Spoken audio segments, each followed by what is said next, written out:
ये दोनों लड़कियां पापा का नाम रोशन करने वाली हैं। दोनों उछलकर नीचे कूद जाती है। पेड़ पर कद्दू लटके हुए थे। कद्दू से बीज निकलकर इन पर हमला कर रहे थे। दोनों तबला हिलाकर भाग रहे थे। कद्दू बहुत हरामी थे, लेकिन ये फुसलंदी लड़की कमाल करने वाली थी। ये लड़की पलट कर भाग रही थी, तभी फुसलंदी भी पलट कर भाग रही थी और पेड़ को पकड़ लेती है। इन दिनों का हॉल बड़ा था। फुसलंदी पेड़ पर चढ़ गई थी और ये लड़की कद्दू से बच रही थी, तभी फुसलंदी कद्दू को काट कर नीचे गिरा रही थी। ये सभी कद्दू को लात मारकर नीचे गिरा रही थी और ये घोड़ी बनकर भाग रही थी। इसको घोड़ी बनने की आदत थी। फुसलंदी कद्दू को पकड़कर दूसरे कद्दू की तरफ मोड़ कर देती है, जिससे उन कद्दू को बीच लग रहे थे। बहुत से कद्दू नीचे गिर जाते हैं। फुसलंदी बहुत कमाल की लड़की थी। अब दोनों यहाँ से भागती है और कूद रही थी, तभी फुसलंदी को कद्दू का बीज लग जाता है। ये कहती है ठीक है, तो ये कहती है ठीक हूँ। तभी ये हवा में गोटी फेंक देती है, जिससे कद्दू के बीज गोटी को मारने लगते हैं और ये दोनों भागने लगती है और भागकर दूसरी तरफ कूद जाती है। लेकिन इसके पैर में नुकीली किल घुस जाती है, लेकिन वो उछल कर भाग जाती है। इन दोनों में बहुत फुर्ती थी। ऐसी फुर्ती पप्पू पूरा लेने के बाद आती है और ये जैसे ही घास में कूदने वाली होती है, तभी घास में बहुत सारी कील निकल जाती है, लेकिन वो बच गई थी। लेकिन इसका पैर फिसल रहा था, तभी फुसलंदी आकर यहाँ इस कमरे में एक कब है, जो कि ये कब सदियों पुराने खोजकर्ता की है। अब ये लोग इस कब के ऊपर के हिस्से को हटाने लगते हैं। कब के अंदर एक कंकाल होता है, जिसके हाथों में समय चक्र का दूसरा हिस्सा होता है। आदमी को यकीन नहीं हो रहा था कि सालों से जिसके बारे में सुनता आ रहा है, उस महान शख्सियत की कब के सामने वो खड़ा है। तब उसकी नजर कंकाल के हाथ पर पड़ती है। कंकाल के हाथ में घड़ी को देखकर वो लोग सोच में पड़ जाते हैं कि उस जमाने में तो घड़ी का आविष्कार तक हुआ नहीं था, तो उसके पास घड़ी कैसे आ गई। तब लड़की कहती है कि इसका मतलब ये हुआ कि समय यात्रा सच है और समय यात्रा के परिणाम स्वरूप ही कंकाल के हाथ में घड़ी है। तभी वहाँ एक और पार्टी आ जाती है, जो कि ये लोग भी समय चक्र के पीछे पड़े हैं और समय चक्र का एक हिस्सा उन्हीं के पास है। अब वो बंदूक की नोक पर आदमी से समय चक्र का दूसरा हिस्सा भी छीन लेता है।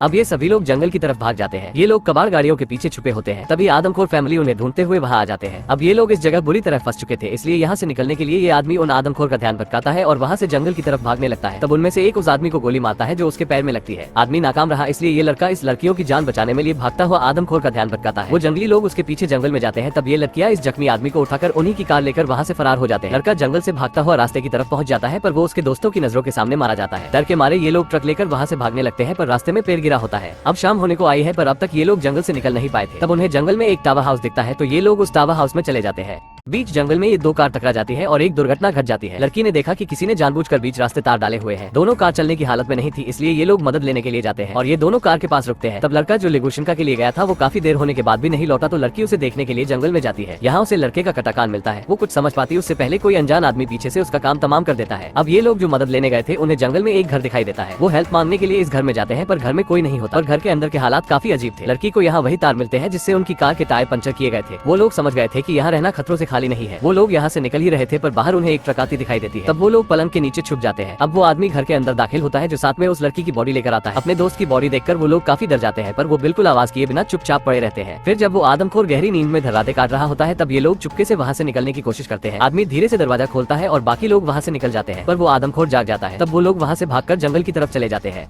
इस जंगल में दो कपल चिल करने आए थे और लड़का लड़की का बिल बड़ा करने वाला था। तभी ये नक्शा देख रहे थे। अचानक वहाँ एक महिला आती है। वो बताती है कि ये रास्ता ठीक रहेगा, वहाँ एक घोपचा है जहाँ कोई नहीं, वो एक अच्छी जगह है, वहाँ तुम आराम से छेदा में लबेदा डाल सकते हो। अब ये लड़की नदी में बिना टेंशन के नहा रही थी और जब अपने कपड़े पहन रही थी, तभी कोई आ गया था। लड़की चिल्लाने लगी। अब ये उसकी आवाज सुनकर उसे ढूंढने निकल पड़ा। रास्ते में इसे एक पेड़ पर मरा हिरन मिला। वो देखकर डर गया था और हिरन को देखते हुए पीछे हटने लग, लेकिन पीछे ट्रैप था। उसका पैर उसमें फंस गया और वो नीचे गिर गया। ये ट्रैप बहुत नुकीला था। तभी वहाँ एक महिला आती है। ये वही महिला थी जिसने रास्ता बताया था। वो उसे अपने घर लाती है और पानी पिलाती है, लेकिन वो यहाँ से जाना चाहता था, लेकिन महिला इसका रास्ता रोक लेती है। वो उस पर अटैक करती है, लेकिन वो महिला को मार गिराता है। उसे अपनी साथी को ढूंढना था। तभी वो अपनी साथी के पास पहुंचता है। उसे किसी ने बांध रखा था। वो उसे फटाफट छुड़ाता है, लेकिन लड़की कहती है वो आ रहा है। लड़की इसे यहाँ से भागने के लिए कहती है, लेकिन तभी वो यहाँ पर आ जाता है, जिसकी शक्ल बहुत गंदी थी। अब वो लड़के पर अटैक करता है और लड़का लड़की को यहाँ से भागने को कहता है। उसने लड़के को मार दिया। अब वो लड़की का पीछा कर रहा था। पार्ट 2 जल्द आएगा।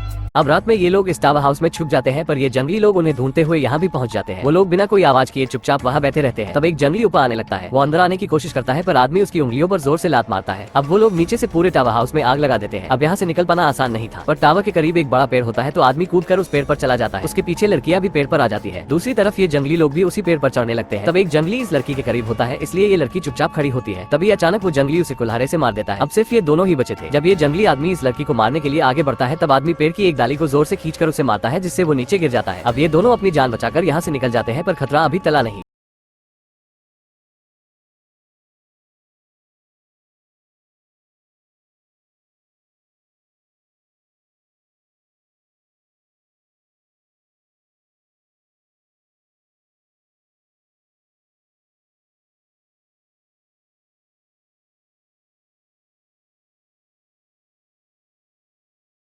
ये लड़की अपने हस्बैंड को मारने के 50 तरीके सोच चुकी है। वो उसे ऊंचाई से धक्का देकर खाई में धकेलना चाहती है, पर तभी वहाँ पर कोई आ जाता है। फिर उसने सोचा कि क्यों ना एक फटका देकर उसका काम तमाम किया जाए, पर ये सिर्फ उसकी इमेजिनेशन थी। ड्राइव करते समय उसका ध्यान ड्राइविंग से हटाकर एक्सीडेंट करवाया जाए, पर इसमें वो भी मरती, इसलिए ये प्लान भी काम नहीं आया। पर आखिरकार वो उसे मारना क्यों चाहती है? देखते हैं, मजा आएगा। ये उस वक्त की बात है जब दोनों एक साथ काफी खुश थे। पर एक दिन लड़की ने लड़के के फोन पर एक मैसेज देखा, जिससे उसे पता चला कि लड़का अभी भी अपनी एक्स से कांटेक्ट में है और लड़की के साथ धोखा कर रहा है। जब लड़की ने उसे इस बारे में पूछा तो उसने फोन छीन लिया और पर लड़की जाने देने वालों में से नहीं है। उसने कहा चला जा झोपड़ी के। वो बेवफाई के गम को भुला नहीं पा रही थी, इसलिए वो पी पाकर अपने अपार्टमेंट में पड़ी रहती थी। पर एक दिन उसे एक लेटर मिला जिसमें 2 टिकटें थी। उसके हस्बैंड ने उसे कहा कि वो उसके कारनामों से शर्मिंदा है और माफी चाहता है, क्यों न दोनों कहीं घूमने जाए और नई शुरुआत करे। तब लड़की उसके साथ ट्रिप पर जाने के लिए मान गई। वो खुश थी, पर उसकी खुशी के पीछे गहरा दर्द छुपा हुआ था, क्योंकि वो लड़के के मेल ट्रैक कर रही थी और वो जानती थी कि वो उसे अब भी चिट कर रहा है। इसलिए बेवफाई का बदला लेने के लिए वो मन ही मन उसे टपकाने का प्लान कर रही है।